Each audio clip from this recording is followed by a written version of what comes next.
안녕하세요. 저는 국립중앙박물관 세계문화부 학연구관 이정원입니다.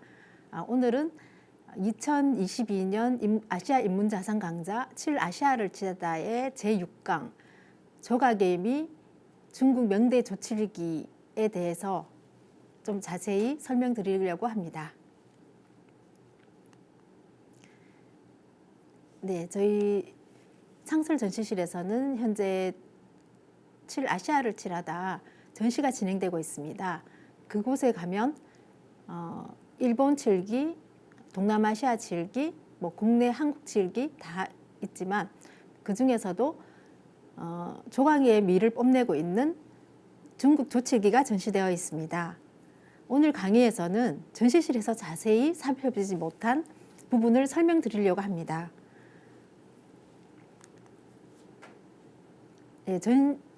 화면은 조칠기의 전시 모습입니다. 네, 전시 도록에서는 칼럼 중국 송원 명청 시대의 조칠기라고 해서 중국 명나라의 조칠기를 설명드리고 있는데요. 이 칼럼에서는 송원 명청 4개의 시대를 통사적으로 다루다 보니까 진정한 조칠기의 전성시대에 대해서는 설명을 잘 드리지 못한 부분이 있었어요. 그래서 이번에는 중국 명나라의 조칠기 전성시대를 좀 자세히 다루어 보고자 합니다. 그래서 여기에서는 다양한 칠기 중에서 주류로 등극한 척콩칠기, 그리고 이것이 상품으로서 사치품으로서의 칠기 제작에 대해서 살펴보고자 합니다.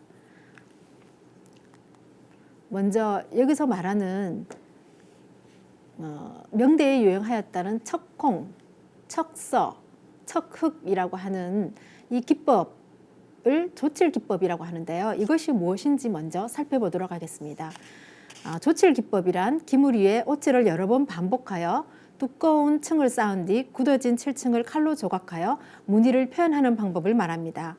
값비싼 오칠이죠. 여러 번 덧바르고 건조한 뒤에 무늬의 배경을 깎아내어 칠층의 두께와 조각에 따라 무늬가 그대로 드러나는 구조 효과를 잘 낸다고 하겠습니다. 이 칠을 여러 번 덧바른다고 했는데 이 칠층의 두께에 따라서 칠층의 색깔에 따라서 이 검은 것을 깎아내면 척흑, 붉은 실을 하고 붉은 칠을 깎아내면 척콩, 그리고 검은색과 붉은색을 동시에 번갈아 가면서 칠을 해서 이것을 깎아내면 척서 기법이라고 합니다. 이번에 강의할 내용은 이 척콩 칠기의 전성시대인 중국 명대 조치기를 다루어 볼 것인데요. 제목은 조각의 미 중국 명대 조칠기로, 첫 번째는 의용칠기라고 해서 황실의 일상생활을 위한 공예품으로서의 칠기를 살펴보고자 합니다. 두 번째는 교구요론, 즉 당시에 출판된 골동감정서적이라고 해야 될까요? 이것에 담겨있는 세련된 문화상품 소비를 위한 안내서로서의 책을 살펴보면서 이 책에서 다루고 있는 칠기, 그리고 우리 관에 전시되어 있는 칠기를 비교해 가면서 한번 살펴보고자 합니다. 첫 번째 의용칠기인데요. 의용칠기는 황실의 일상생활을 위한 공예품입니다. 그래서 이번 시간에는 명나라 영락제 때의 칠기, 그리고 선덕제, 가정제 때 특별하게 칠기 발전의 큰 흐름을 맥을 잡을 수 있는 그러한 사건들이 일어나기 때문에 이 시대를 중점적으로 살펴보겠습니다. 먼저 명나라 영락제 시기의 칠기입니다. 영락제라고 하면 정난의 변으로 그 태조 홍무제가 세운 명나라의 자기 조카를 몰아내고, 정난의 변이라고 하죠. 이 조카를 몰아내고 난징의 수도를 정했었죠. 참, 명나라는 난징의 수도를 정했는데 그 황제를 몰아내고 본인이 황위를 찬탈했기 때문에 15세기 그는 베이징으로 천도를 하게 됩니다. 난징에서 베이징으로 옮기고 자금성을 축조하게 되고 이러한 영락제는 도자기와 마찬가지로 칠기도 베이징으로 가져가서 조칠기를 만들게 합니다. 그래서 이러한 일련의 역사적인 사건으로 인해서 이러한 과정들로 인해서 강남의 조칠기가 난징에서 베이징으로 권력과 함께 이동하게 되는 계기가 되었습니다.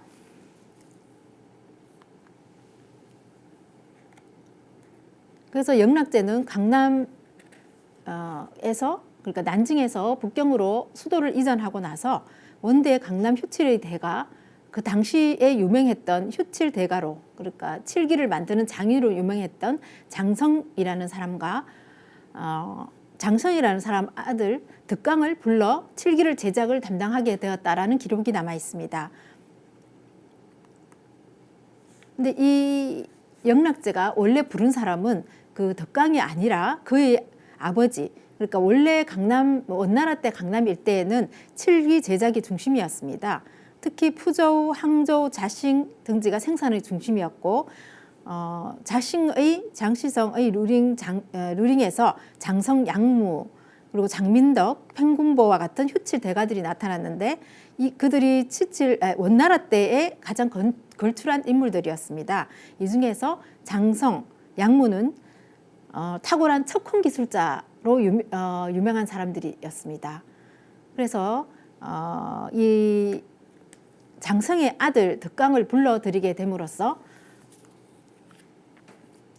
수도 베이징에는 그들의 작품을 전승한 그런 칠기들이 제작되게 되는 것이었죠. 근데 그러면 이번 PPT에서는 원대의 조칠대가 장성의 현존 작품을 먼저 살펴보도록 하겠습니다. 그러니까 장덕강의 아버지의 작품인 것이죠. 이 두 작품은 이 굴곡선이 강하고 이 꽃들도 살아 움직일 듯하게 굉장히 사실적으로 잘 표현이 되어 있고요. 그리고 척서로 만든 운문합도 굉장히 두꺼운 칠을 하고 그것을 깎아내어서 마치 이것이 어떤 조각품의 하나인 것처럼 보여지고 있습니다. 그 다음에 원나라 때의 칠기대가 양모의 현존 작품도 한번 살펴보면요. 왼쪽에는 고궁박물원 소장에 척콩반이 있습니다. 이것도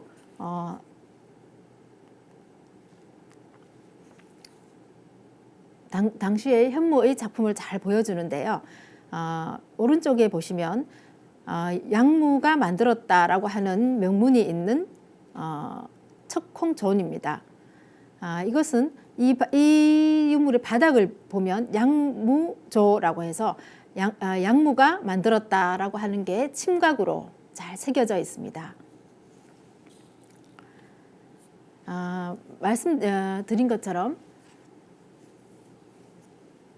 명나라 영락제가 남경에서 북경으로 천도를 하게 되면서 그곳에 있는 칠기를 만들려고 했고 그 만들고자 하는 과정에서 남쪽에 있는 두 휴칠 대가를 불러들이려고 했다. 그리고 그 휴칠 대가가 이미 고인이 되었다는 사실을 알고는 그의 아들 덕강을 불러들여서 칠기를 제작하게 되었다라고 하는 내용인데요. 여기에서 재미있는 사실은 원대 조칠기가 장성의 아들 덕강이 영락제 명으로 베이징에 온 것처럼 유명 요리사들도 베이징으로 왔다는 사실입니다. 이건 칠기하고는 관계없는 여담인데요. 저희가 북경 여행을 가면 주로 먹는 베이징 카이어라고 있습니다. 굉장히 사람들한테 인기 있는 요리인데요. 이 요리도 명나라 때 영락제가 북경으로 가져간 요리로 유명합니다. 원래 베이징 카오야는 난징 요리입니다. 특히 주원장이 좋아했다고 하는 요리인데요. 이것은 원래 이름은 금능 진피야, 진링 진피야라고 하는 것인데 금능이라고 하면 지금의 난징을 말하고 그곳에 있는 오리고기 편이라는 요리입니다. 그래서 이 요리는 드셔보신 분은 아시겠지만 그 오리고기인데 얇게 점인 오리고기를 밀가루 그 전병에 싸서 파와 같이 싸고 이렇게 짜장 같이 생긴 좀 달콤한 소스를 얹어서 먹는 것인데요. 그것이 이제 가정 연간에는 그것이 피엠팡이라고 하는 난징식 오리구이가 북경에서 유행을 했고, 또 저희가 알고 있는 지금 현재 우리가 알고 있는 베이징 카오야라고 하는 이것을 만든 곳은 취엔지더라고 해서 지금도 영업을 하고 있는 그런 전통 있는 요리집입니다. 그래서 수도를 천도한다는 것, 이것은 그곳에 많은 문화적인 부분들, 특히 요리를 뿐만 아니라 칠기라든지 건축이라든지 다리라든지 많은 기술들도 함께 이전하고 옮겨진다는 사실을 알 수가 있는 것이죠. 그래서 좋은 예로 난징 카오야가 어떻게 북경 오리고기가 되었는가에 대해서도 한번 설명해 드렸습니다. 그럼 다시 돌아와서 원대에 설명드린 것처럼 원대 장성 양무가 척공 기법으로 유명하다고 했습니다만 그 외에도 당시에 유행하던 많은 기법들이 있었습니다. 그 중에서 설명드린 척서, 척흑 기법이 있습니다. 그 중에서 척서 기법을 보여드리면요, 이 척서 기법은 저희 박물관이 국립중앙박물관이 소장하고 있는 신안품인데요. 신안품은 그 원나라의 경원항에서 일본으로 가든 일본 하가다로 가든 무역선이 저희 나라에 침몰한 것인데요. 이 침몰선에서 건져 올린 구름무늬 조각에는 이 척서 기법이 잘 나타나 있습니다. 이 화면을 자세히 보시면 7층을 여러 번 덧칠한 다음에 덧칠하는 방법은 홍색, 그러니까 붉은색이죠. 붉은색, 흑색, 붉은색, 흑색 이렇게 계속 번갈아서 칠하고 난 다음에 이것을 조각했기 때문에 여기 보시는 바와 같이 붉은색, 검은색이 번갈아 가면서 굉장히 화려한 구름 무늬를 보여주고 있습니다. 어떤 사람들은 이게 검은 바탕에 그냥 선으로 붉게 선을 가늘게 칠한 것이 아니냐라고 하는데, 이것은 그렇게 표현된 것이 아니라 층을 여러 번 칠한 다음에 그것을 조각해 내므로써 그 단면이 보여주는 아름다운 무늬라고 할 수 있겠습니다. 이것이 척서 기법이고요.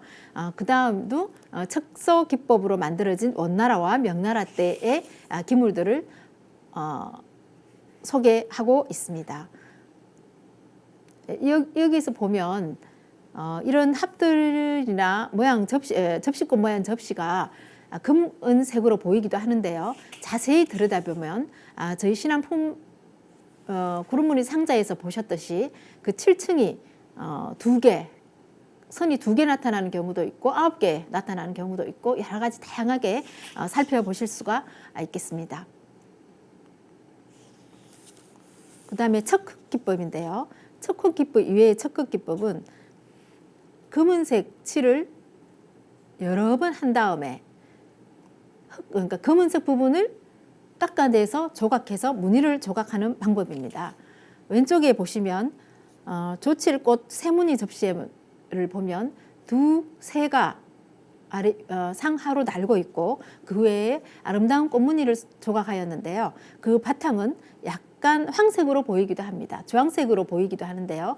이것은 검은색을 칠하기 전에 황색을 칠하고 검은색을 칠한 다음 검은색을 걷어냈기 때문에 이런 효과가 나타난다고 하겠습니다. 그리고 저희 신안품에서도 이런 새가 2마리가 선회하면서 날고 있고, 그리고 그 나머지 바탕 부분에 식물 무늬가 이렇게 조각되어 있는 것을 보실 수가 있는데요. 이것은 여러 다른 조칠 척흑 접시들을 참고해서 복원해 놓은 이 상상들을 보시면 원래의 모습은 굉장히 아름다운 큰 사각의 정반이었음을 알 수가 있습니다. 아래 부분에 선묘로 잘 표현을 하고 있는데요. 이것이 원나라 때 굉장히 유행하였던 문이라고 합니다. 그러면은 명나라 영락제 때 이제 척콩칠기가 굉장히 많이 만들어졌다고 하는데요. 다음 장에서는 그 척콩칠기가 만들어지는 과정을 한번 살펴보도록 하겠습니다. 잔받침을 예로 들었는데요. 잔받침은 원래는 은태를 두른 것이 송나라 때 굉장히 유행을 했다고 합니다. 효식록, 황성이라는 사람이 쓴 효식록이라고 하는 칠기 제작 관련 그런 서적에서는 송대에는 내부에 금은으로 태를 한 것이 많았다라고 적고 있습니다. 그래서 송대의 이런 잔들을 보면 칠기이지만 이것에 금은태를 두른, 그리고 척서 기법으로 만들고 그 안쪽에 은을 같이 넣어서 만든 이런 잔들도 잘 남아 있습니다. 다음 장에 보시면 이런 칠잔뿐만이 아니라 청자도 만들어지고 있습니다. 청자 잔받침을 보시면 원나라 때 만든 것인데요. 청자로도 잔받침, 잔탁이라고도 하죠. 여기에 만들어진 것들이 사용되었고 있었고, 그 옆을 보시면 원나라 때 만든 척서기법으로 만든 잔받침도 만들어지고 있었고 유행하고 있었습니다. 그런데 이러한 잔들이 명나라 영락제 때가 되면은 제일 왼쪽에 보이시는 것처럼 척콩칠기가 척콩기법으로 만들어지는 잔들이 나타나기 시작합니다. 이것들이 굉장히 유행을 하고 명나라 때의 칠기로 굉장히 사랑을 받았습니다. 그러면 좀 더 자세히 살펴보도록 하겠습니다. 명나라 영락제 때의 이 칠합인데요. 화해문 칠합이라고 하는데, 이 합의 바탕을 보면, 바탕 부분을 보면 대명 영락연제라고 해서 명나라 영락제 때 만들어졌다라고 하는 연호를 새겨 넣기 시작했는데요. 이렇게 침각으로 그러니까 쓰는 이 기법은 앞서 말씀드린 것처럼 양무조라고 하는 것도 양무가 만들었다고 하는 침각으로 남아있듯이 그때의 기법을 그대로 계승한 것이라고 하겠습니다. 그래서 양무조 혹은 장성조 이런 침각이 남아있는 것처럼 영락제 때도 이 침각으로 만들었던 것은 아마도 그의 아들 덕광이 북경에서 칠기를 만들었기 때문으로 추측됩니다. 그 다음은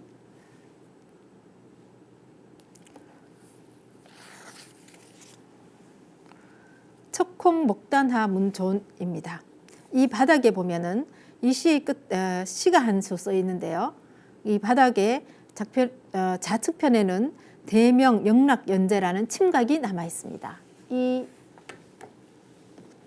여기 보면 작아서 보이시지 않을 수도 있는데 이쪽에 보면 대명 영락연제라고 하는 침각이 남아 있고, 그 옆에 보면은 근룡황제의 어제시가 한 수 남아 있습니다.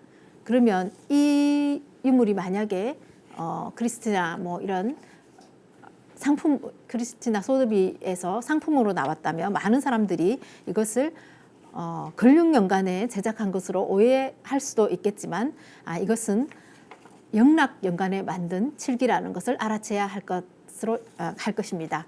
왜냐하면은 이 부분이 침각으로 만들어진 대명 영락연제라고 하는 것이 있고, 그 위에 다시 근룡연간에 이것을 다시 칠을 하면서 여기에 어제시를 쓰고 연호를 다시 새겨 넣은 것이기 때문입니다.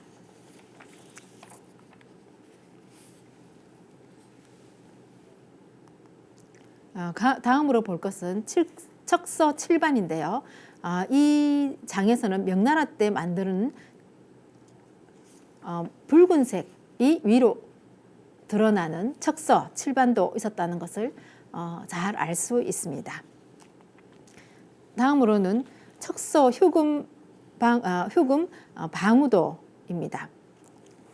이게 한자로 써 있어서 좀 풀어서 설명을 드리자면 척콩으로 만든 휴금, 그러니까 거문고를 휴대하고 친구를 방문하는 그림입니다. 이 그림의 뒤쪽 편 바닥을 보면 첨식방이라고 하는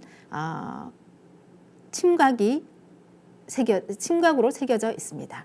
이 침식방이라고 하는 것은 북경 궁궐 안에 있는 한 주방의 정각의 이름인데요. 여기에서는 달다 할 때 첨자에다가 음식 식자 그리고 방방자를 써서 이곳에서는 아마도 디저트나 간식 따위를 만드는 그런 궁궐의 한 주방이었을 것으로 추측됩니다. 그래서 첨식방은 첨식방 전용의 쟁변이었을 것으로 추측이 되고 이것은 어용칠기라는 증거로서 참 재미있는 예라고 볼 수 있겠습니다. 이제까지 강남에서 가져온 이 칠기가 영락연간에 굉장히 사랑을 받았고 영락제의 그런 지원으로 궁궐에서나 여러 곳에서 합이나 혹은 쟁반으로 척서 혹은 척콩, 척흑 칠기들이 사용되었지만 그 중에서도 척콩 기법의 칠기가 많이 유행하였다는 것을 설명드렸습니다. 그 다음에 명나라 선덕연간의 조칠기를 살펴보고자 합니다. 선덕연간의 조칠기는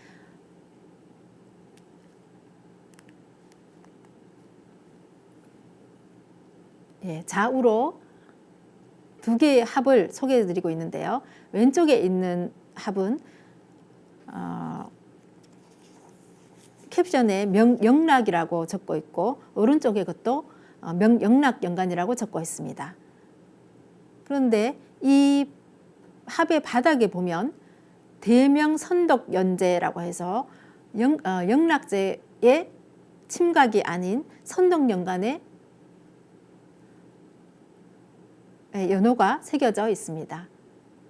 이것도 역시 영락연간에 제작되었으나 선덕연간에 다시 칠을 하고 그곳에 연호를 새겨 넣은 경우라고 할 수가 있겠습니다. 이 연호에는 금칠을 하였는데요. 이 금칠 아래를 보면 덧칠한 흔적이 잘 보여져서 이것은 영락환이 영락연제라고 하는 관인을 지우고 다시 쓴 것으로 추정되고 있습니다. 그래서 이 두 합은 영락연간의 것으로 이해하시면 좋을 것 같습니다. 그러면 본격적으로 선덕연간의 탁자를 소개드리겠습니다. 이 탁자는 지금 현재 브리티시 뮤지엄, 즉 영국 박물관에 소장되어 있는데요. 척콩 기법으로 만든 3세 방탁입니다. 굉장히 자세하게 살펴보시면 하나하나 다 꽃무늬가 들어가 있는데요. 이처럼 선덕연간에는 가구류들도 이미 칠기로 만들어서 쓰고 있었다는 것을 알 수가 있습니다. 그 다음에 선덕연간의 또 다른 특이한 점으로는 척채칠기의 출현입니다. 이 척채칠기라고 하는 것은 앞에 소개해드린 세 가지 이외의 기법으로 만든 것인데요. 이 기법은 여러 가지 색을 붉은색, 녹색, 황색, 붉은색, 검은색 등 여러 가지 색을 순서대로 덧칠한 다음에 그것의 높이만큼 깎아내서 색을 표현하면서 만든 무늬가 있는 무늬를 만드는 그런 기법이라고 할 수가 있겠습니다. 이 기법으로 만들면 마치 판화처럼 여러 가지 다색 판화처럼 여러 가지 색의 무늬를 표현할 수가 있는 것이죠. 그래서 이 작품은 척체 림금쌍리 대봉합의 한 부분인데요. 왼쪽에 자세한 그림을 보시면 여러 가지 색깔들이 나타나게 표현을 하고 있습니다. 네, 선덕연간의 조칠기, 네, 그리고 척체 기법의 출현을 설명드렸고요. 이번에는 가정연간에 만들어진 조치기를 살펴볼 것인데요. 이 가정연간의 조칠기는 대부분 비슷한 특징을 가집니다. 왜냐하면 명세종 가정제가 도교를 신봉하였기 때문입니다. 그래서 도교를 신봉해서 가정연간에 제작한 조칠의 도안 장식으로는 장생불로, 승선, 만수무강을 주제로 하는 오노축수도, 군선축수도, 팔궤도, 선산누각 등의 내용과 복, 녹, 수 등의 문자 도원이 굉장히 유행을 하였습니다. 유행했기 때문에 그 다음에 보여드릴 가정연간의 조칠기들은 바로 판별해 내실 수가 있을 것입니다. 왼쪽에 보시면 합의 윗부분을 크게 보여드린 것인데요. 이 합은 오노 헌수도 합인데요. 이 5명의 노인이 목숨을 헌사하는 그런 그림이다라고 해서 여기서 향에서 뿜어져 나오는 이 향 연기가 숫자를 표현을 하고 있습니다. 위에 숫자라고 이제 써놓았는데요. 그 밑에 보면 이 숫자를 잘 표현하고 있습니다. 그래서 이 합은 장수를 기원하는 그림이 조각된 그런 합입니다.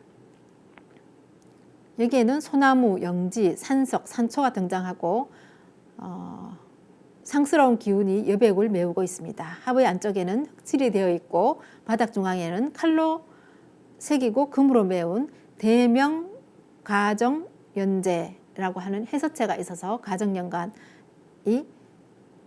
만들어졌다는 것을 다시 한번 말해주고 있습니다.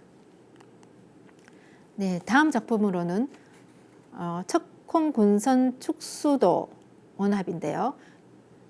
여기는 나무 가지를 이용해서 복자, 녹자를 표현하고 있습니다. 좌우에 확대해 놓은 그림, 이 합의 윗면을 확대해 놓은 그림에 보면 이 나무의 가지가 하나는 복자, 하나는 녹자, 그래서 행복을 상징하고 이 중앙에 있는 향로에서 피어오르는 연기로 숫자를 표현하고 있습니다.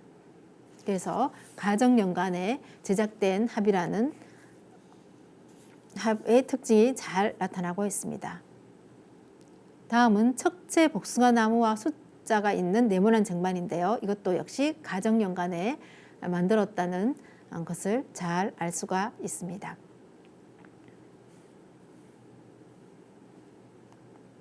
그 다음 그림은 치보반 그림인데요.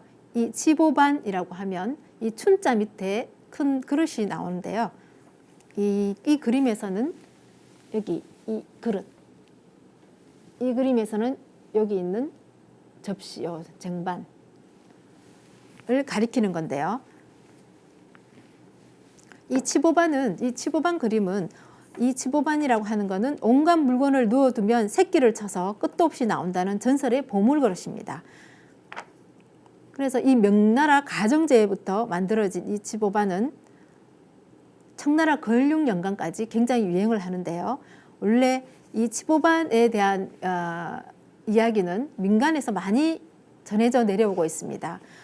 그래서 다양한 버전이 존재를 하고 있는데요. 그 중에서도 심삼만이라는 사람이 에 관한 이야기가 설득력이 있어 소개를 드리면 이 사람이 치보반을 얻어서 우연한 기회에 선을 베풀고 우연한 기회에 이 치보반을 얻어서 반지를 맞들여 봤더니 세수를 하면서 반지를 빠뜨렸더니 반지가 엄청나게 쏟아져 나오고 쌀을 넣었더니 쌀이 엄청나게 쏟아져 나오고 이렇게 해서 이 보물 그릇을 얻게 되었다는 이야기인데요.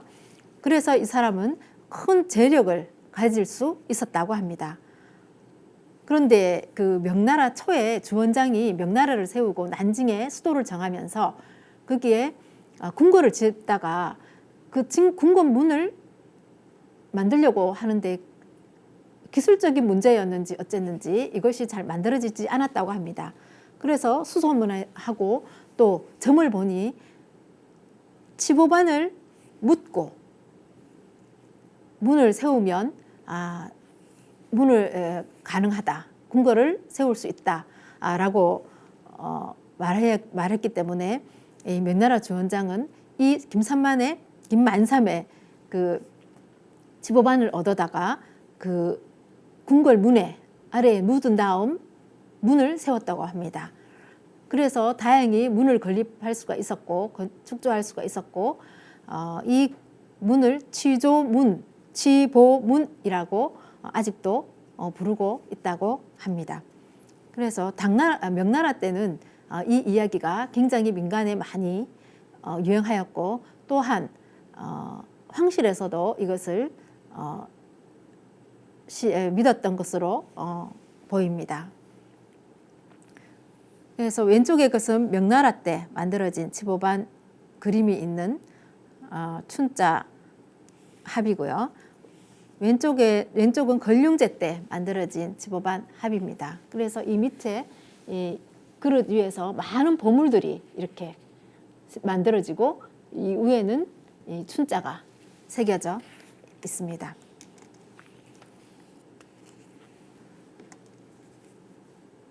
왼쪽의 것은 고궁박물원 소장이고요.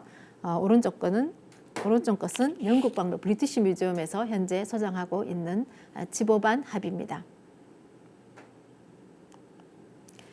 다음으로는 명나라 때 칠기는 아니지만 이번 아시아를 칠하다에 출품된 상하이 박물관 소장 치보반을 한번 자세히 살펴보려고 합니다. 여러분들이 굉장히 인상이 깊었다고 하고 재미있는 조칠기였다고 많이 말씀들을 해주셔서 이것은 여기에 새겨진 문양들을 한번 전시실에서는 어둡고 해서 잘 보시기 어렵기 때문에 이번에는 이 치보반 위에서 보물들이 쏟아져 나오고 춘자가 있고 양 옆으로 용이 있는 이 그림이 굉장히 재미있는 그림이었고 사람들에게 인기가 있었던 것 같습니다. 이것은 아래를 열어보면 여러 가지 작은 합들이 그 속에 감입되어 있는 형식인데요. 네, 이건 전체적인 모습이고 이것은 그 작은 합들 위에도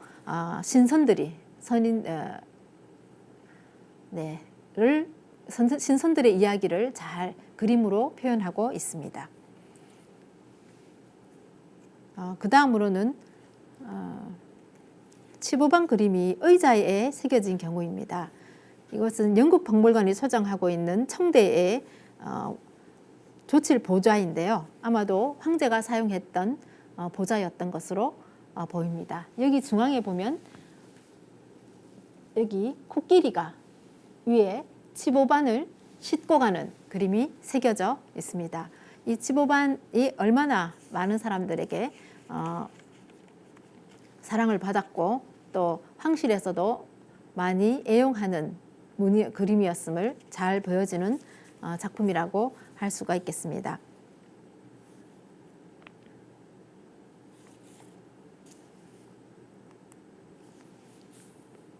사실 이번 시간에는 그 명나라 때 조칠기만을 보여드리려고 했는데요.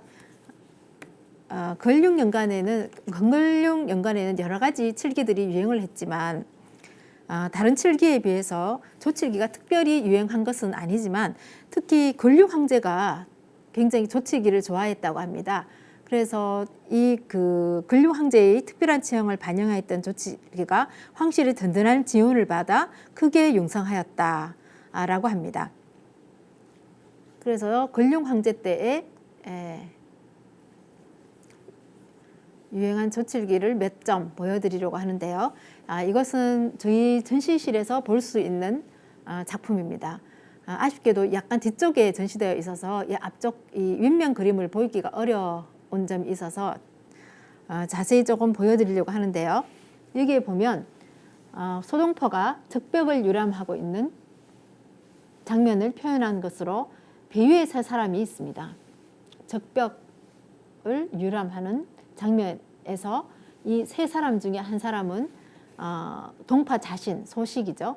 그리고 불인 노직으로 추정됩니다. 이 작품도 저희 전시실에서 만나보실 수가 있는데요. 이 그림에는 검은고를 타고 있는 한 사람과 갓을 쓰고 이것을 내려다보는 한 사람이 표현되어 있습니다. 여기는 시종이 차를 끓이고 있는 모습을 보여주고 있습니다.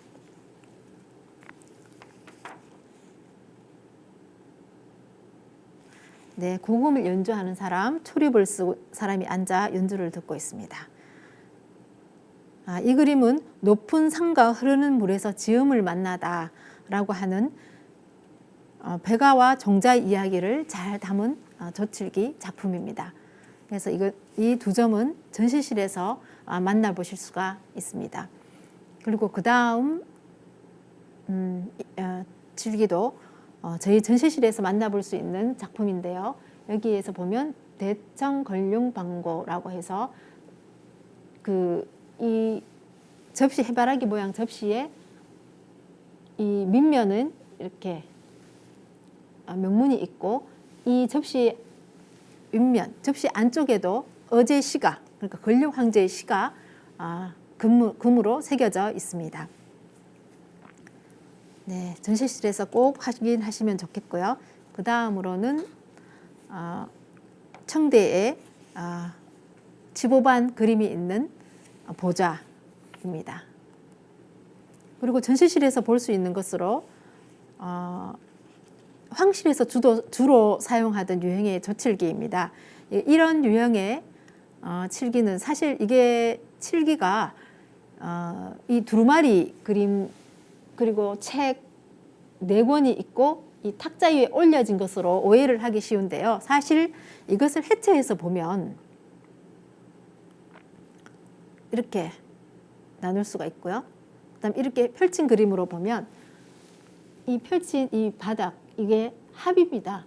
여기에 어떤 책을 넣을 수도 있고 다른 뭐 귀중한 물품을 넣을 수도 있고 벼루 같은 것도 넣을 수 있고 하고 이것을 덮으면 이렇게 딱 덮고 이렇게 덮으면 이런 모양이 나오는 거죠. 그래서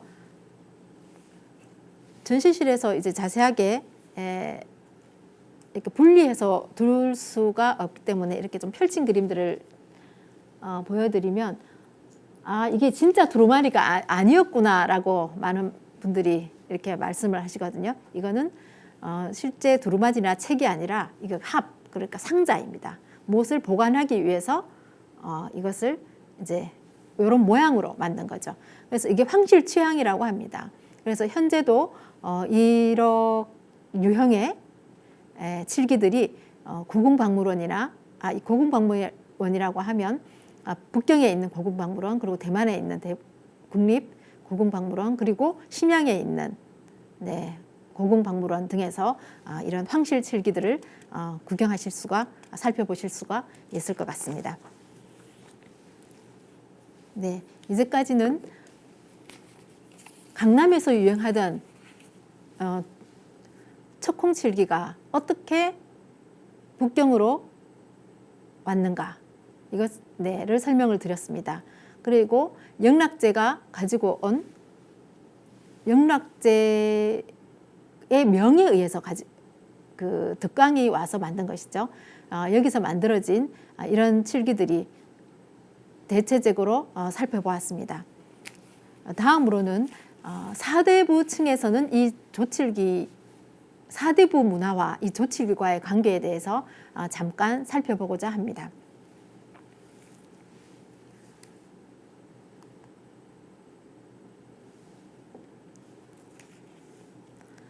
네, 제가 크게 두 파트로 나누었는데요. 하나는 어용칠기를 보여드리는 것이고 이미 설명을 드렸고 이번에는 격고 요론이라는 제목을 붙였고 세련된 문화상품 소비를 위한 안내서 이렇게 작은 제목을 붙였습니다.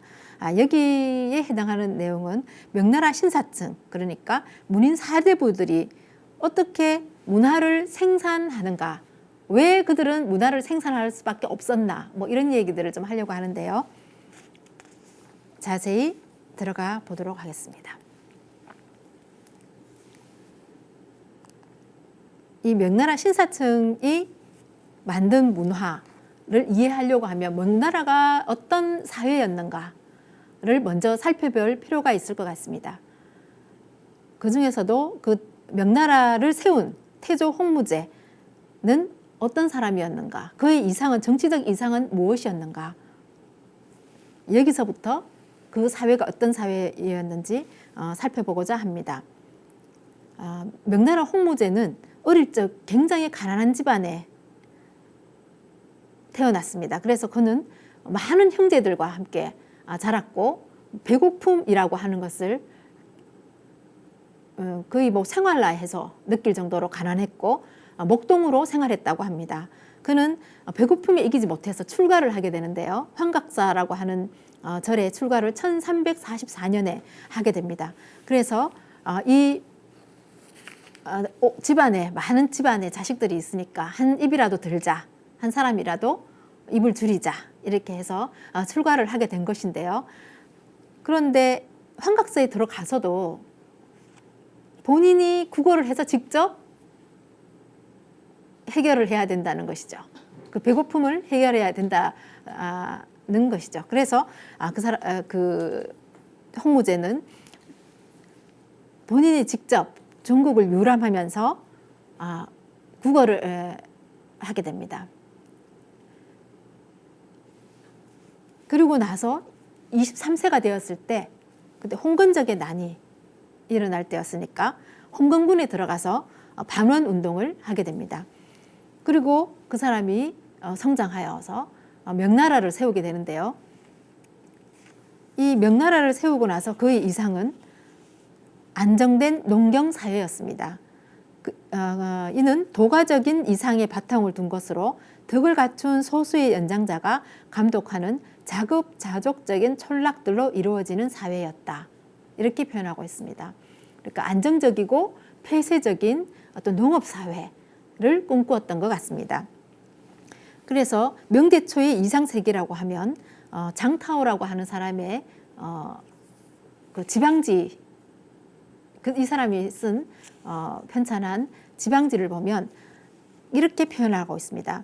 집집마다 넉넉하고 사람마다 만족했다. 살집이 있고 경작할 땅이 있었으며 땔감을 마련할 수 있는 산이 있었고 김을 맬 채솔밭도 있었다.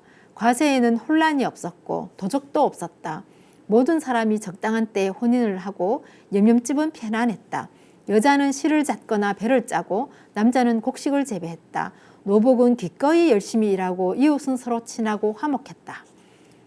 이 사람이 이 지방지에 이렇게 쓰긴 했지만 실제로 그렇지는 못했던 것 같습니다. 그냥 이상세계를, 당시 지식인들이 원했던 이상세계를 이렇게 지방지에 표현해 놓은 것으로 보이는데요. 그럼 현실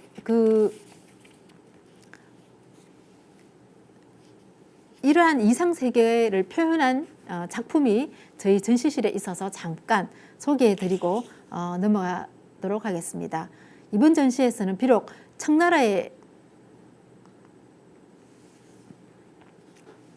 청대 제작품이지만 이러한 이상향을 보여주는 나전칠기 경직도 그림이 있어서 좀 자세하게 보여드리도록 하겠습니다. 이 작품을 보면 10cm, 대략 10.8cm, 10.8cm에서 굉장히 작은데 여기에 보면 굉장히 자세하게 그림을 표현해 놓았습니다. 아마 이렇게 확대해 놓았는데도 그림을 잘 살펴볼 수가 있고 이렇게 선명하게 확인할 수 있는 것을 보면 굉장히 작은 나전편을 가지고 그림을 표현했다고 할 수가 있겠습니다. 이 그림은 주로 그러니까 그 당시에 보면 아주 작고 섬세한 나전을 활용했다고 할 수가 있겠습니다. 왼쪽 그림은 물대는 장면입니다. 물대기 장면, 그리고 오른쪽은 풀 뽑기 장면, 그리고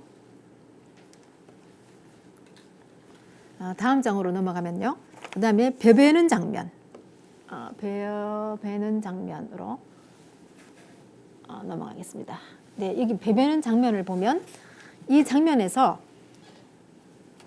여기 있는 사람들이 벼를 베고 벼 벤 것을 이제 옮기고 있는 모습이죠. 그리고 이동에 하는 장면이고, 여기 앉아 있는 사람은 우산을 쓰고 앉아 있습니다. 아마 지주로 보입니다. 그래서 실제로 지주가 있는 것을 보면 그다지 뭐 안정된 사회였나 하는 의문이 들기도 하지만, 아무튼 벼 베는 장면과 그 다음에 이 장면 타작하는 장면을 보면 여기에서 한 사람이 이렇게 하고 있고, 이것을 뿌려서 껍질을 없애는 장면, 그리고 여기도 곡식들이 이렇게 담겨져 있고, 강이 흐르고 여기 집이 그려져 있고, 닭이 이렇게 이 나라를 쪼아먹는 장면까지도 굉장히 세세하게 잘 표현하고 있습니다. 이처럼 경직도에서는 이 농사를 짓고 있는 장면을 보여주고 있습니다. 즉, 명나라 초의 이상세계, 여자는 실을 잡거나 벼를 짜고 남자는 곡식을 재배했다라고 하는 이상에 굉장히 부합된다고 할 수가 있겠습니다. 그러나 실제로 명나라 사회는 농경 사회가 아니라 상업이 굉장히 발달한 사회로 가고 있었던 사실입니다. 있었다는 사실입니다. 그래서 그 다음 장면을 보면 저희 전시실에 있는 이 작은 쟁반은 총 8개인데요. 앞에 소개해드린 4개와 뒤에 소개해드린 4개의 접시는 앞에 거는 농사에 관한 거, 이번에 소개해드릴 것은 비단을 짜는 장면을 잘 보여주고 있습니다. 그래서 여기 보면 누에를 이렇게 잡고 있고, 그리고 무언가 대화를 나누고 있죠. 네, 실을 잡는 장면입니다. 여기에 보면 실 뽑기를 하는 장면을 보여주고 있습니다.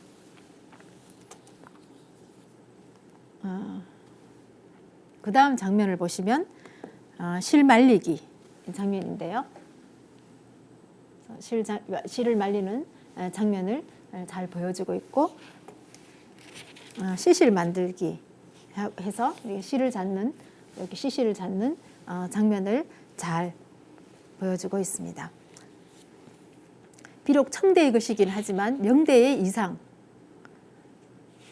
여자는 실을 잡거나 벼를 짜고 남자는 곡식을 재배했다라고 하는 이 농경 사회가 이상인 그런 이상을 이 그림으로 잘 표현한 경직도를 나전으로 표현하고 있습니다. 전시실에 가시면 이 중국 칠기가 있는 끝부분쯤에서 확인하실 수가 있습니다. 그런데 명나라 때 정말 이런 농경 사회의 이상이 실현되었을까요? 사실은 그건 정반대로 사회가 움직이고 있었습니다. 네, 제목을 상업의 물결에 흔들리는 신사층이라고 했습니다. 설명드린 바와 같이 홍무제는 그 이상 세계를 실현하려고 농경사회, 안정된 농경사회, 세금을 걷고, 네, 여기 적힌 홍무제의 이상을 한번 읽어보도록 하겠습니다. 안정된 황제 홍무제의 이상은 안정된 농경사회였다. 이는 도가적인 이상의 바탕을 둔 것으로 덕을 갖춘 소수의 연장자가 감독하는 자급자족적인 촌락들로 이루어진 사회다. 국가는 최소한의 세금을 받아 기본적인 역할만 한다. 농민들은 촌락에 묶여있고 공장들은 국가에 귀속되어 일하고 상인들은 부족한 필수품을 거래해야 하며 군인들은 변경해서 국가를 방어한다. 행정은 아주 소수의 교육받은 계급에 맡겨지고 이들은 스스로 엄격하게 성찰하는 도덕군자이다. 네, 이것이 홍무제의 이상이라고 설명을 드렸습니다. 그러나 홍무제의 그 발행과는 달리 명나라는 상업이 발달함에 따라서 산농공상의 신분제도가 흔들리고 너도 나도 유행을 따라하고 낭비와 사치에 물들었다. 신사청은 즉 문인 사대부를 말하는 것이죠. 천하를 혼돈에 빠뜨리고 쾌락을 퍼뜨린 원흉은 상업이라고 믿어 의심치 않았다. 그러니까 문인 사대부들은 이러한 이상세계를 실현하려고 했으나 상업이 발달을 하면서 사치와 향락에 물들고 사회가 굉장히 타락해 갔다라고 하는 위기감을 느끼고 있었습니다. 이때 이 문인들의 모습을 다룬 칠기들이 있어서 몇 점 소개해 드리려고 하는데요. 그 당시 관원들의 모습입니다. 나전으로 만든 삽병이라고 해서 이렇게 삽병이라고 하는 거는 책상 위에 이렇게 작은 병풍처럼 이렇게 세워두는 그런 작은 병풍인데요. 이런 병풍 그림에 보면 이 관리들이 이렇게 어떤 집으로 행차를 하는 장면을 보여주고 있습니다. 어떤 사람은 이것이 뭐 장원급제 후에 이렇게 집으로 돌아가는 그림이라고도 해석하기도 하는데요. 어쨌든 그 관원들의 모습을 잘 보여주고 있습니다. 그 다음은 이번에 전시된 나전칠 음모문의 합인데요. 나전에 보면 나전은 굉장히 작습니다. 센치 원나라 때의 것이고요. 지름이 11cm 해서 굉장히 작은 합인데 이 작은 합을 확대해서 보면 이 그림에 이렇게 관원의 모습, 앞에 한 사람, 뒤에 시중을 드는 사람이 이제 이 우산 같은 것을 받치고 있고 이 안쪽에서는 한 사람이 이 장면을 내다보고 있습니다. 네, 이 합도 굉장히 자세하게 보면 재미있는 그림들이 많이 숨어 있습니다.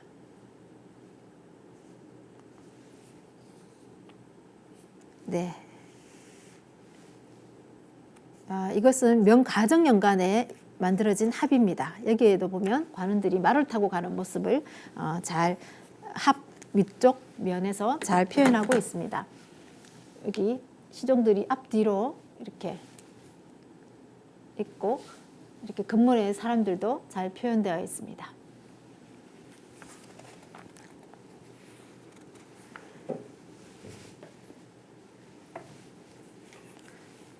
네, 송나라 때부터 원나라 그리고 명가정연간의 관리들의 모습을 담은 나전칠기를 소개해 드렸는데요. 그 다음은 이러한 시대에 관한 문제로 다시 돌아오겠습니다. 이러한 시대의 문인 사대부들의 고민은 깊어만 갔습니다. 소박한 농병사회의 안정성은 투기적인 상업의 자리를 빼앗겨버렸고 장사꾼이 이미 많아지고 전토는 중시되지 않는다. 자산을 가지고 다투어 흥망은 예측할 수 없다. 유능한 자는 바야흐로 성공하고 머리가 둔한 자는 곧 파멸한다. 능력과 계층의 양극화가 잇따랐다. 부를 이룬 과정도 있었지만 나머지는 궁핍해졌다. 힘 있는 자와 하층민 사이의 균형이 깨져버렸으니 사소한 것을 두고도 서로 다툰다. 부를 이루리라는 기대가 탐욕을 불렀고 사회를 통합해주던 도덕률은 설 자리를 잃었다. 당시 사회에 대해서 다시 쓴 글을 살펴보면 상업으로 부를 이룬 사람이 많아졌고 빈자는 더욱 가난해졌다. 흥한 자는 홀로 위세를 부리고 몰락한 자는 두려워 물러선다. 저물이 나는 것엔 따르는 무리가 있지만 생업과 살림살이는 일정치 못하다. 농경사회의 토대는 무너졌다. 그 자리에 부역은 부산하고 티끌만한 이익도 걸어모았다. 간악한 세력가가 변란을 일으키고 교활하게 이럴 데 없는 자가 사람들을 침탈한다. 도덕적 부패가 틈입하면서 속임수는 기역의 수준에 이르고 쟁송은 노골적인 싸움이 되어버렸다. 번화함이 물결을 이루고 사치가 언덕과 계곡을 메웠다. 여기에 이렇게 발췌한 내용들은 지방지, 그러니까 당시의 관리들이 쓴 지방지의 내용을 발췌한 내용입니다. 그 관리들이 당시의 사회를 어떻게 바라봤는가에 대한 것을 모은 것인데요. 이 관리들은 이 상업으로 인해서 무너져가는 이 사회에 대해서 굉장한 걱정을 하고 있었던 것으로 보입니다.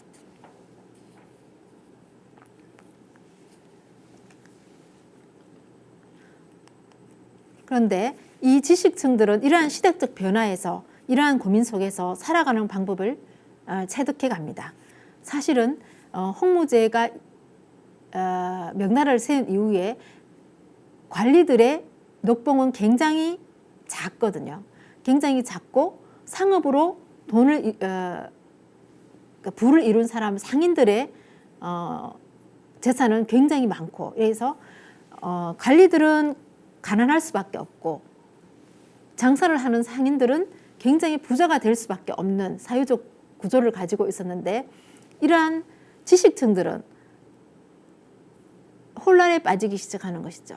자기네들이 바라는 이기상 세계를 쫓아가자니 본인들의 현실 세계는 굉장히 어렵고, 또 상인이 되기에는 자기네들의 지위와 엘리트 지위, 그러니까 문인 사대부들의 고매한 품경에는 맞지 않는 것 같고, 그래서 이 사람들은 여러 가지 방법 중에서 부정부패를 일으키기도 하고, 또 그들만이 가지고 있는 무기로 그 사회에 정면 대결을 하면서 살아가기도 합니다. 그래서 이번 시간에 제가 소개해 드릴 책으로 격고요론이라고 하는 책을 소개해 드리려고 하는데요. 아마도 이 책은 지식층이 이러한 시대적 변화에 따라서 시대적 변화에 따른 고민 속에서 살아가는 방법을 체득한 학문 방법이 아니었나라고 하는 생각이 들기도 합니다. 그래서 이 책을 보면요, 격거요론이라고 하는 책에는 세련된 문화상품 소비를 위한 안내서라는 설명이 붙고, 명나라 초의 사치품 거래의 많은 부분을 보여주는 책입니다. 그래서 이 책을 쓴 차오차오는 숭장의 부유한 가정 출신으로 그가 품평한 거의 모든 종류의 물건을 실제로 가지고 있었다. 그의 책은 1388년 난징에서 처음 출판되었고 1450년대에 부유하고 골동품의 일가견이 있는 왕조에 의해 장시에서 증보되었다. 이 증보판은 3년 뒤 그의 사후에 항저우에서 출판되었다. 네, 이 격고요론이라고 하는 책은 당시에 교양인이라고 하면 누구나 알아야 할 고물 감정 상식을 담은 책이라고 정리할 수 있겠습니다. 그래서 이 책을 출판함으로 인해서 당시에 청동 제품, 고대의 그림과 서예 작품, 오래된 금속, 도자기, 칠기 등의 골동품에 집중했고 소개한 책입니다. 그리고 고물은 그 소유자를 존경받는 과거와 연결시켜주는 높은 문화적 가치를 지니게 했고, 물론 현금 가치도 높았습니다. 따라서 이러한 지식인들은 자기의 지식을 팔아 부를 이루는 하나의 방법을 체득했던 것이죠. 그래서 명나라 때는 많은 지식인들이 이렇게 잘 팔리는 책, 그리고 이 문화를 이해하지 못하는 사람과 자신을 구별시켜주는 그런 서적, 지식, 이런 문화, 이런 것들을 확산시켜 나갑니다. 그래서 이런 책들을 비싼 값이라도 사서 읽어보면서 상인 계층에서는 그래도 엘리트 집단의 문화에 근접해 가려고 하는 움직임들이 나타났다고 합니다. 그럼 칠기에서 어떻게 발현되는지 한번 살펴보면요. 이 그림은 명나라 구영이 쓴 청명상하도입니다. 이 그림은 당시 명나라 때의 소주, 그러니까 수저우의 모습을 담은 그림 중에 국부를 제가 발췌해서 왔는데요. 여기에 보면 저희 이번 강좌와 관련이 있는 칠기를 파는 상점이 여기에 자리하고 있더라고요. 그리고 여기 보면 묘금 칠기라고 하는 상표를 간판이라고 해야 될까요? 간판을 붙였고, 여기에 보면 시화, 여기 글자 앞에는 이제 분별이 어렵지만 여기는 시화를 파는 시를 쓰고 그림을 해서 파는 그런 가게가 있습니다. 여기에 보면 이 두루마리 그림을 허리춤에 끼고 있는 사람도 표현되어 있습니다. 예, 당시 명대 소주의 모습을 표현하고 있는 이 그림에 칠기를 상품화해서 팔고 있는 그림을 소개해 드렸고요. 그 다음으로는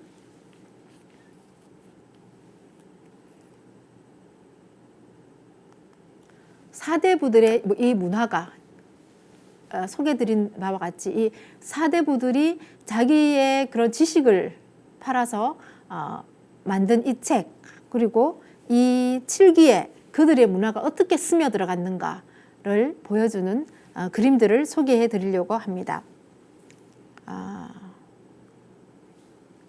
그 지식인들은 아주 점잖은 방법으로 이것을 상품화하였는데요. 칠기에서 보면 사대부의 청정하고 한가로운 생활을 잘 표현해 주고 있습니다. 이들은 그런 상업과 이익 다툼에는 관여하지 않고 굉장히 청정하고 고매하고 우아한 그런 모임들을 가지거나 금은고를 타거나 뭐 등등 문화생활을 즐기는 모습들을, 사대부들의 모습들을 이 칠기 그림으로 많이 활용을 하게 됩니다.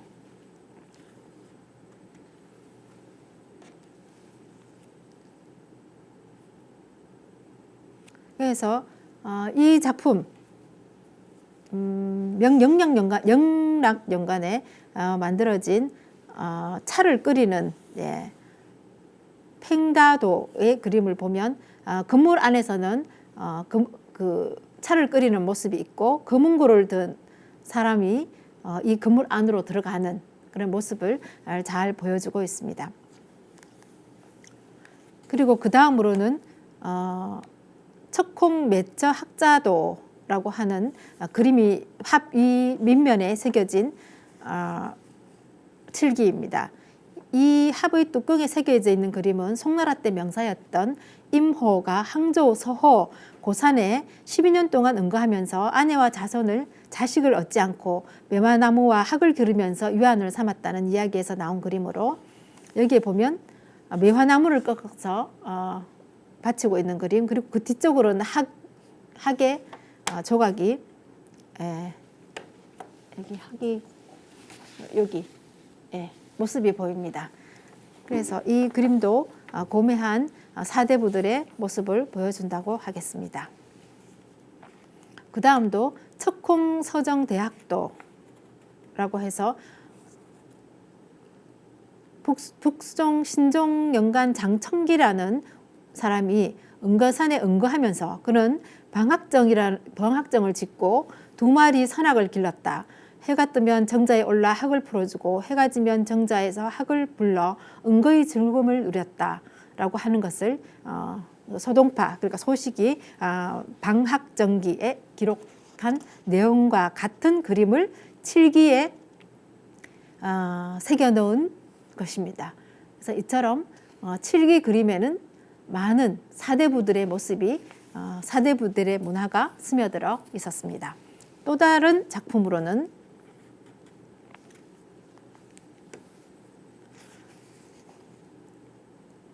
명나라 중기에 제작된 것인데요. 여기에 보면 문회도, 그러니까 시와 그림, 그리고 문인들의 모임, 이런 것들을 보여주는 문회도를 표현하고 있습니다. 여기에 보면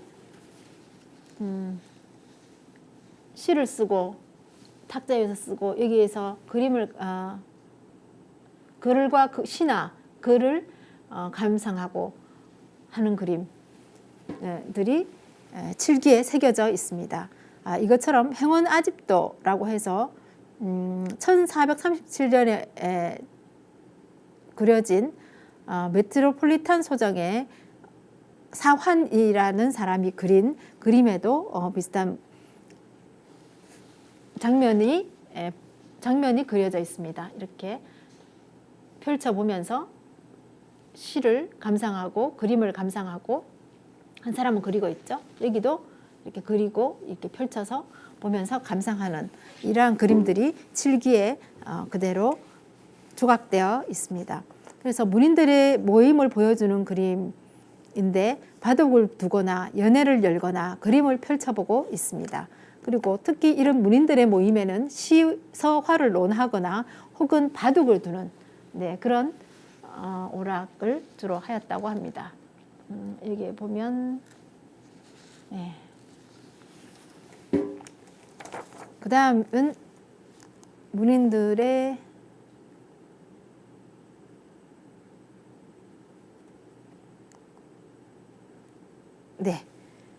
그 다음 아집도인데요. 서원 아집도라고 해서 아집도라고 하는 것은 문인 묵객들 간의 시문 활동 모임을 그린 그림입니다. 이 그림을 보면 자유롭게 꽃과 식물을 감상하기도 하고 장기를 두기도 하고 하는 장면이 잘 나타나 있습니다.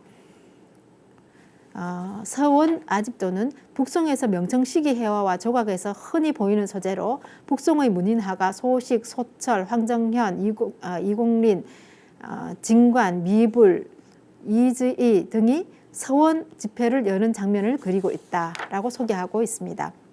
여기는 명말에 만들어진 조칠 합에도 이런 그림들이 함께 새겨져 있습니다. 그 외에도 소개해 드릴 것이 중림칠연도인데요.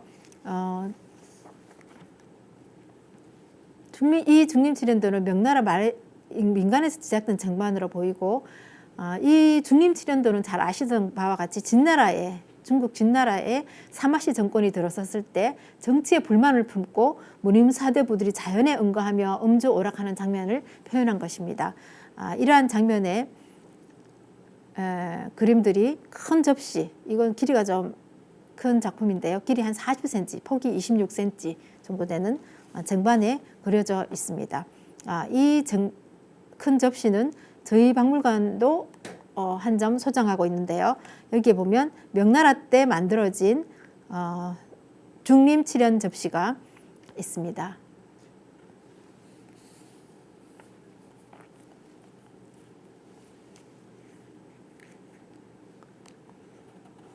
그 다음으로는 척콩 인물 고사문 합입니다. 여기에 보면 인물 고사를 합의 위쪽에다가 새기고 있는데요. 이 사람은 아찬이라고 하는 사람의 이야기가 새겨져 있는데요. 아찬은 고아한 인품으로 정치에 그윽거리지 않고 상업으로 이익을 쫓지 않았다. 그는 청결한 것을 중시 여겨 정원의 오동나무를 매일 아침 저녁으로 나무에 잎에서 나무 껍질까지 깨끗이 닦게 하였다. 이로부터 오동나무를 씻는 것이 문인 사대부의 청렴함을 상징하게 되었으며 이러한 장면을 그린 그림을 세동도라고 한다 라고 하면서 칠기의 윗면에 새겨 놓았습니다. 이것은 청대의 것이긴 하지만 그 당시의 분위기를, 사대부들의 분위기를 잘 보여준다고 하겠습니다. 그 다음엔 이번에 전시되는 시의도인데요. 이 시의도는 시의도라고 하는 것은 시의 내용을 합폭에 이렇게 그려낸 그림입니다. 시의 내용을 그대로 그림으로 해서 나타낸 그림을 시의도라고 하는데 북송 희종 때 발달되어서 명나라 때 크게 유행하였다고 합니다. 이것은 회화뿐만 아니라 점차 도자기와 칠개의 장식으로도 활용되었는데 주로 회화 작품에서는 중국 신문학의 절정을 이룬 당대의 시인 왕유, 이백, 두보시가 많이 그려졌습니다. 이번에 소개해드릴 조칠기에도 이러한 시의도가 많이 표현되어 있습니다. 그 중에 하나가 두보의 시를 그림으로 그린 3단 합입니다. 이 합의 윗면, 그러니까 왼쪽에 보면 원래 합의 모습이고요. 이 뚜껑을 열어서 이렇게 세워놓은 뚜껑의 그림인데요. 이 뚜껑에 보면 당대의 시, 두보의 시, 한 쌍의 깨꼬리는 버두나무 위에서 울고, 보면 깨꼬리가 이 나무 사이에 이렇게 있고, 이렇게 새가 있고, 한때의 백로는 파란 하늘로 날아오르네. 하늘 이 백로가 날아가는 모습을 그린 이 시의도가 이 합의 윗면에 그려져 있습니다.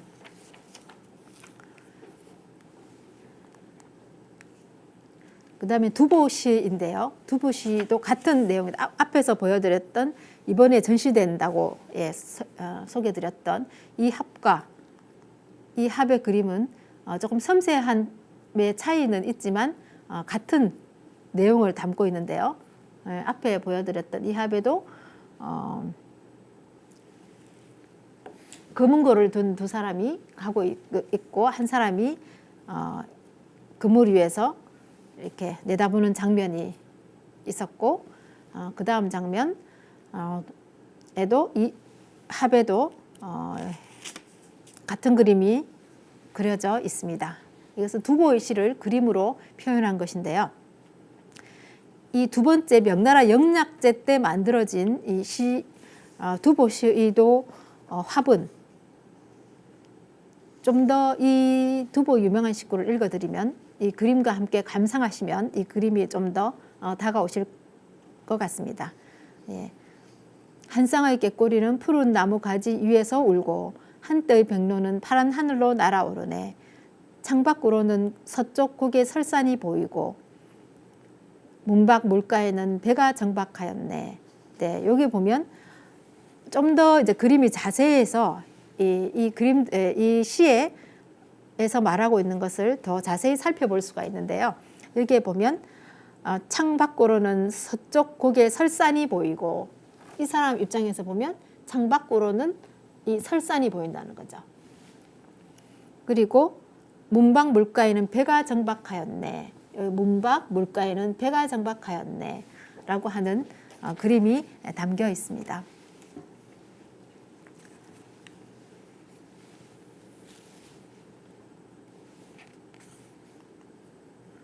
네, 그리고 실제로는 칠기뿐만 아니라 백자나 청자, 이런 다른 재질의 공예품에서도 이런 시도가 많이 그려지기도 했는데요. 지금 소개해드리는 이 백자는 저희관이 소장하고 있는 신안품의 원나라 때의 백자입니다. 신안선에서 이제 출수된 백자인데요. 두보시의 산사라는 시를 여기에 새겨 놓았습니다. 여기 이 백자여서 잘 이게 표현이 잘 이게 보이는지는 제가 확인이 잘 안 되지만 일단 한번 읽어보겠습니다.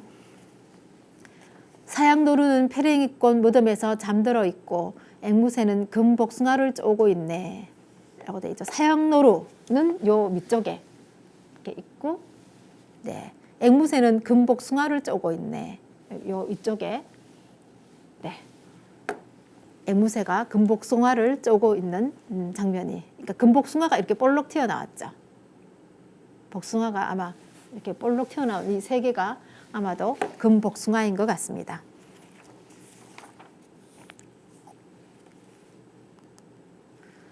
네, 이 명나라 때 만들어진 시의도나 네, 고사 인물도 이런 것들을 많이 소개해 드렸는데요.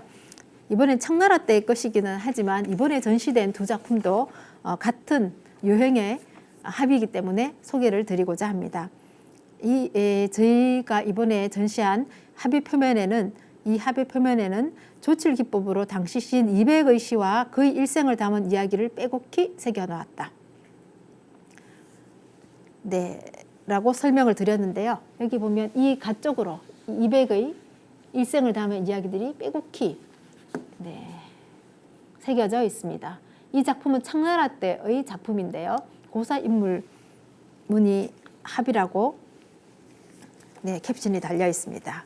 그래서 이 합의 위쪽을 살펴보시면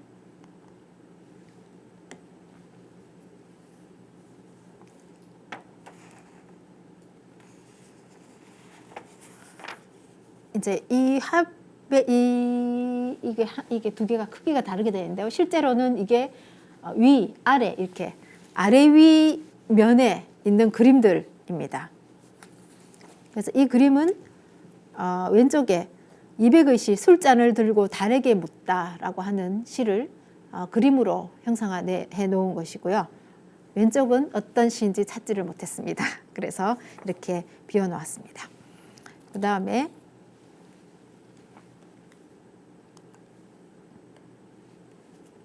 요 측면, 요 두 합의 측면을 펼친 그림인데요.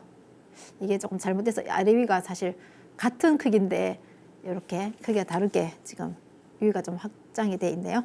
아무튼 이것은 이백의 일생 혹은 각지를 여행하며 보고 들은 것을 표현한 조각입니다. 그 다음에 합 두 개 중에 하나의 윗면, 아랫면을 보면 요 봄밤 윗면에는 봄밤 복숭아와 배밭에서 연회를 열다라고 하는 그림이 이렇게 새겨져 있고, 또 아랫면에는 합의 아랫면에는 발백마라고 하는 시의 첫 구절이 표현되어 있습니다. 이 시는 장군이 백마에서 출발하여 정절이 황하를 건너다라고 하는 내용인데요. 이거는 여기 200이 뭐 술에 취한 듯 이렇게 탁자 위에 엎드려 있고 뒤에 있는 사람이 이 깃발, 즉 정절을 들고 있습니다. 이 사람들은 어디서 왔는지 궁금했는데 아마 이 사람들이 동일 인물인 것 같고, 아마 이 사람들이 한 사람이 노를 젓고 있는 걸로 봐서 이 사람들이 물을 건너 와서 이 사람의 정절을 가지고 무언가를 이야기하고 있는 것 같습니다. 그래서 황제의 명을 받은 사람들이 와서 이백에게 무엇인가를 전하고 있는 장면으로 해석될 수 있겠습니다. 그 다음은 당대 두목의 시를 그림으로 형상화한 것입니다. 이 작품도 저희 박물관 전시실에서 지금 보실 수가 있는데요. 청명절에 비가 내리니 길 위를 걷는 행인의 혼이 끊어진 것 같구나. 근처 술집이 어디 있는지 물으니 목동이 멀리 행하촌을 가리키더라 라고 하는 시의 장면을 그린 그림인데요. 여기 행하촌을 가리키는 목동이 있네요. 그리고 이 사람의 두목이 이제 묻는 장면을 표현하고 있는데, 이 무선을 쓴 사람이 꼭 그 명절에 치는 화투에서 보이는 그 사람과 굉장히 유사하기는 합니다.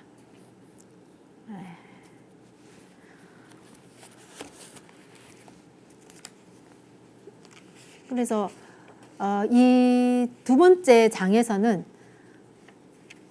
명대 초기의 홍무제의 이상과 그리고 현실에서의 그 현실 사회는 굉장히 다르게 흘러갔다라고 하는 설명을 드렸고요. 그리고 그 흘러가는 상업이 발달하게 되면서 이 문인 사대부 신사층이 느꼈을 그런 유별반적인 그런 사회의 모습, 이런 것들을 그들의 지식을 널리 확대시키고 보급하고, 또 교양인이라면 누구나 읽어야 되는 그런 지식을 판매하는 식으로 출판을 하고, 이런 식으로 대응해 나가거나 상인 집단과 결탁하거나 뭐 여러 가지 방법으로 그 사회를 살았던 것 같습니다. 그래서 제가 제목을 붙여봤는데요. 상인은 상품을 팔고 신사, 즉 문인 사대부는 문화를 판다. 뭐 이렇게 좀 정리가 되는 것 같습니다. 그러면 그 외에도 실은 그 예를 격고요론이라고 하는 고골동품을 소개하는 이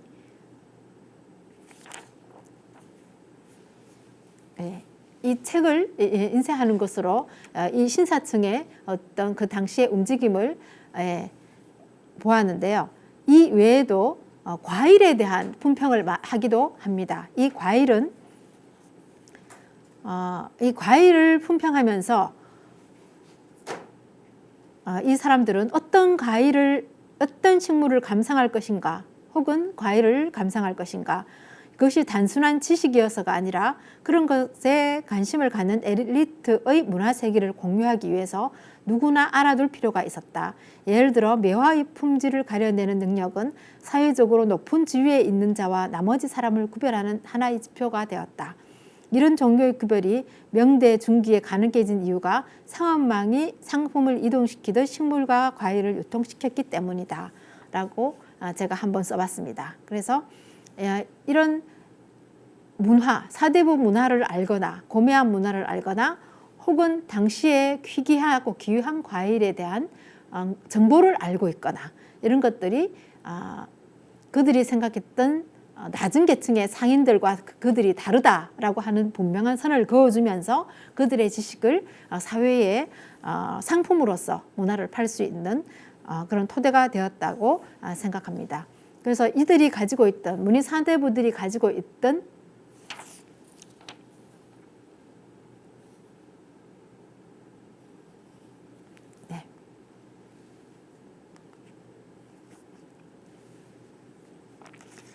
그러한 생각들은 또 이런 문장으로도 정리가 될 수 있을 것 같습니다. 고가 상품의 소유는 명초의 이계 질서를 형성하는 데 일정한 역할을 했고 그리하여 신흥 부자들은 오래된 뼈대 있는 가문의 권위 아래로 들어오게 되었다. 엘리트의 기준에 미치지 못한 자들을 확실히 제압하기 위해 뼈대 있는 가물과는 동떨어진 엘리트층은 구매력은 있지만 이 책을 통해 무엇을 사야 하는지를 배울 필요가 있는 사람들로 재정의하는 결과를 가져왔다. 이런 지식이 출판되고 이 비싼 책을 사볼 수 있게 되자 엘리트층에 들어가고 싶은 사람은 그것이 만들어 놓은 문화에 근접하고자 하는 방향으로 상품을 소비하였다. 이런 식으로 정리를 했는데요. 그러니까 고가품의 소유를 하기 위해서는 어떤 지식이 있어야 된다라고 하는 것을 엘리트층이 그 사회의 문화로 포장해서 상품으로 팔고 있었던 것으로 보입니다. 말씀드린 것과 같이 귀한 과일에 대한 설명들도 문인 사대부들이 많이 하게 되었는데요. 아까 설명드린 것이고 그래서 이런 귀한 과일들도 명대 척콩칠기에 많이 조각되기도 하였습니다. 여지라고 하는 귀한 과일에 대한 과일을 칠기에다가 조각한 모습인데요. 이 잔도 현재 전시실에서 확인하실 수가 있고 이 척콩칠기도 전시실에서 확인하실 수가 있습니다. 그리고 꽃과 새에 대한 지식들도 굉장히 그 당시에는 지방지에 많이 소개되고 이것들을 소개하고 사람들에게 그 지식을 확산시키고 있었습니다. 그래서 이러한 꽃과 나무에 대한 조칠기도 많이 만들어졌고 이번 전시에서도 이 조칠기들이 전시되고 있습니다.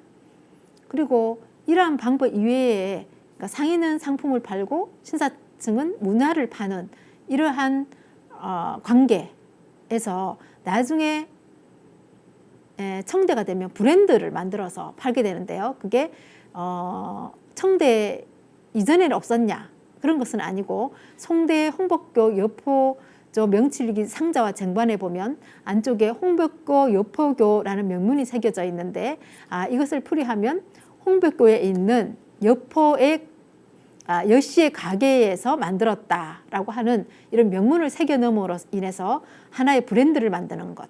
그리고 또 다른 보스턴 미술관에 소장하고 있는 쟁반이 있는데 여기에도 가보 여포조라고 해서 이 명문이 가보년의 여씨의 가게에서 만들었다라고 하는 이런 상표를 새김으로써 이것에 인지도를 얻고 그리고 지금으로 보면 명품의 반열에 오르는 그런 상표가 새겨지기도 했지만 이런 것들이 좀 본격적으로 이루어지는 시기는 이 명대가 끝나고 이 지식등 명대가 끝나고 청대에 강철리라고 하는 유명한 작가가 만든 작품이 라고 할 수가 있겠습니다. 근데 이거는 청나라 때 일이라 간단히 넘어가고 이번 전시에 이제 전시된 것을 소개하기 전에 이거를 왜 소개드리는가부터 설명을 드리자면,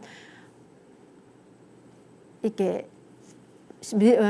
문인 사대부들이 문화를 파는 거, 이거에서 더 발전해서 상표를 붙이거나 혹은 보석을 금원으로 만들거나 혹은 금은 보석을 붙여서 이 상품의 가치를 높이는 것, 이것이 원대 중기부터 시작해서 명말청초의 전성기를 이루고 청대까지 이어지고 있는 것이죠.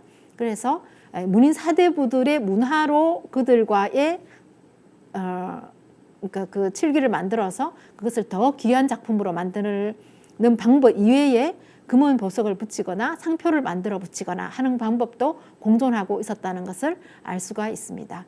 그래서 이번 전시에서도 이러한 낮은 칠기의 금과 은을 같이 붙이는 작품이